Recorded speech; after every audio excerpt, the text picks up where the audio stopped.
Hello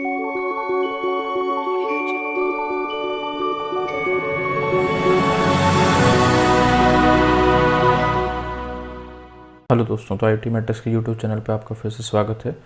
तो जैसा कि हमने लास्ट पार्ट में देखा था कि हमने फॉर्मूला टाइप के अंदर फॉर्मूला जो अपन यूज़ करना चालू किए थे, तो उसमें अपन ने सबसे पहले सम फॉर्मूला किया था, फिर अपन ने एवरेज किया था, फिर मैक्सिमम नंबर वाला किया था, फिर मिनिमम नंबर वाला अपन ने फॉर्मूला यहाँ पे यूज़ किया था।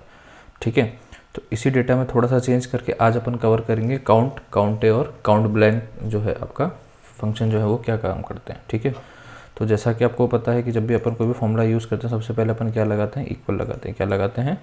इक्वल लगाते हैं। इसको मैं थोड़ा सा अरेंज करके आ जाता हूँ ताकि आपको बीच में दिखे पूरा डेटा। ठीक है, तो सबसे पहले मैं क्या करूँगा, यहाँ पे इक्वल का साइन लगाऊंगा।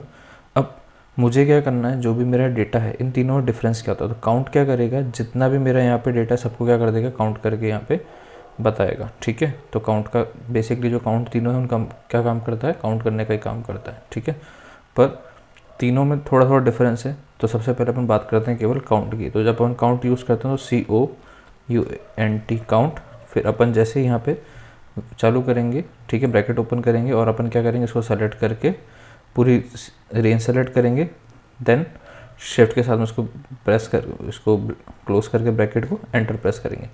तो जैसे भी अपन एंटर करेंगे तो यहाँ अपन देखेंगे काउंट आ रहा है 5, जबकि यहाँ पे हमारी जो वैल्यू है वो है कितनी, लगभग आपकी 10 वैल्यूज़ हैं, फिर भी 5 आ रहा है। ऐसा क्यों? तो काउंट क्या करता है, केवल न्यूमेरिक वैल्यू को काउंट करता है। तो यहाँ पे अगर आप देखेंगे तो मेरे डेटा में न्यूमेरिक वैल्यू कितनी, 1 2 3 4 और 5।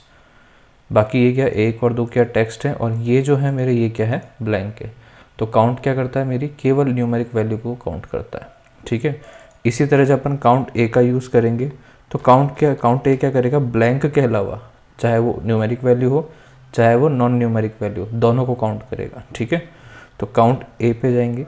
ठीक है, काउंट ए पे इसको सेलेक्ट किया। अब यहाँ से अपन क्या करते हैं, पूरी सीरीज सेलेक्ट करेंगे C2 से लेकर के C11 तक, फिर क्लोज करेंगे और देन एंटर प्रेस करेंगे। जैसे एंटर प्रेस करेंगे तो यहाँ पे क्या आ रहा है, 7, मतलब इसने न्यूमेरिक को तो काउंट किया, साथ में जो मैंने NA लिखा है यानी जो मैंने टेक्स्ट लिखा है उसको भी इसने काउंट किया, मतलब एटलीस्ट जो भी सेल है जिसके अंदर वैल्यू फिल है उसको इसने काउंट किया है।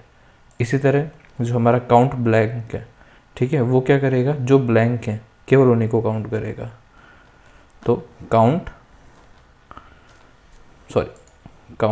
एक वापस को लगा देते हैं अपन, काउंट ब्लैंक। अब वापस क्या करते हैं अपन, इस पूरी सीरीज को ले लेते हैं और देन क्लोज करके एंटर प्रेस करते हैं। तो यहाँ क्या आ रहा है, 3, यानी मतलब मेरे ब्लैंक स्पेसेस कितने हैं यहाँ पे, 3, जैसे 1 2 और 3। ठीक है, अब जैसे मान लो मैं इसको ब्लैंक कर देता हूँ तो यहाँ आप देखेंगे कि मेरा जो काउंट ए है उसकी वैल्यू क्या हो गई, कम हो गई, और उसकी वैल्यू क्या हो गई, बढ़ गई। यहाँ ब्लैंक स्पेसेस कितने हो गए मेरे, 4। ठीक है, तो ये बेसिक डिफरेंस होता है काउंट ए और काउंट ब्लैंक में। तो काउंट क्या करता है, आपका जो भी आपकी जो न्यूमेरिक वैल्यू केवल उसको काउंट करेगा। काउंट ए क्या करेगा, आपकी न्यूमेरिक प्लस जो भी आपकी टेक्स्ट है उसको काउंट करेगा, या सेल में जो भी लिखा हुआ कुछ भी लिखा होगा उसको भी काउंट कर लेगा। और काउंट ब्लैंक क्या करेगा, आपका जो भी ब्लैंक स्पेस है केवल उसको काउंट करेगा। ठीक है, तो आई होप आपको ये वीडियो समझ में आया होगा। तो इस वीडियो को ज़्यादा से ज़्यादा शेयर करें, ठीक है, और हमारे चैनल को सब्सक्राइब करें। Thank you.